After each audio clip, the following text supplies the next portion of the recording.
I am Babulal বিশ্বাস, an ex-senior English teacher in Banai High School.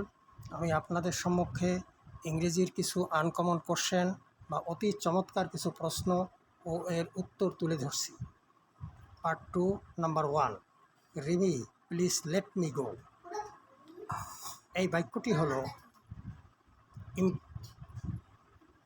Imperative sentence.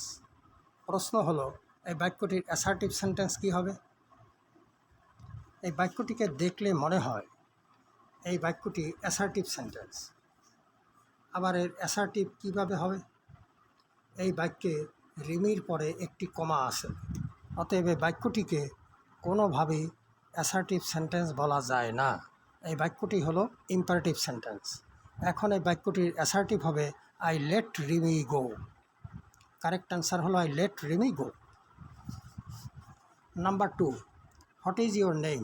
এই বাক্যটি interrogative sentence. এখন প্রশ্ন হলো এই বাক্যটির অ্যাসার্টিভ সেন্টেন্স কী হবে? What your name is. এটা রুল হলো প্রথমে ডব্লিউএস ওয়ার্ড, তারপরে সাবজেক্ট, তারপরে ভার্ব এবং ফুল স্টপ দিলেই বাক্যটি কী হবে? অ্যাসার্টিভ হয়ে যাবে। How are you? এই বাক্যটি একটি ইন্টারোগেটিভ সেন্টেন্স। এই বাক্যটির অ্যাসার্টিভ সেন্টেন্স কী হবে? অ্যাসার্টিভ হলো how you are. WS word প্রথম, তারপরে সাবজেক্ট, তারপরে আর, ক্রিয়া, full stop. Nothing can help you. এই বাক্যটি হলো অ্যাসার্টিভ সেন্টেন্স। এখন প্রশ্ন হলো এই বাক্যটির ইন্টারোগেটিভ সেন্টেন্স কী হবে? What can help you.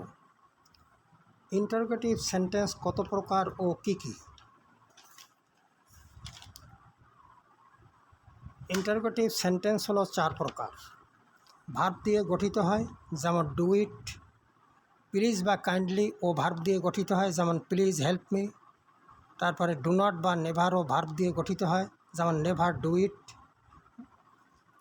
Number D, let object plus verb দিয়ে বাক্য গঠিত হয়, যেমন let me do the work. Assertive সেন্টেন্সের শেষে আশ্চর্যবোধক চিহ্ন থাকলে উক্ত চিহ্নটিকে গ্রামারের ভাষায় কী বলে? উত্তর হলো factorial operation. Milk is white. এই বাক্যটির নেগেটিভ কী হবে? অনেক বইতে লেখা আছে don't milk, isn't milk white, প্রশ্নবোধক চিহ্ন। উত্তরটি আসলে সঠিক নয়। এর কারেক্ট অ্যান্সার হবে there is no alternative colour of milk but white. সাদা ব্যতীত দুধের আর কোনো রং নেই। Thank you very much for watching the video.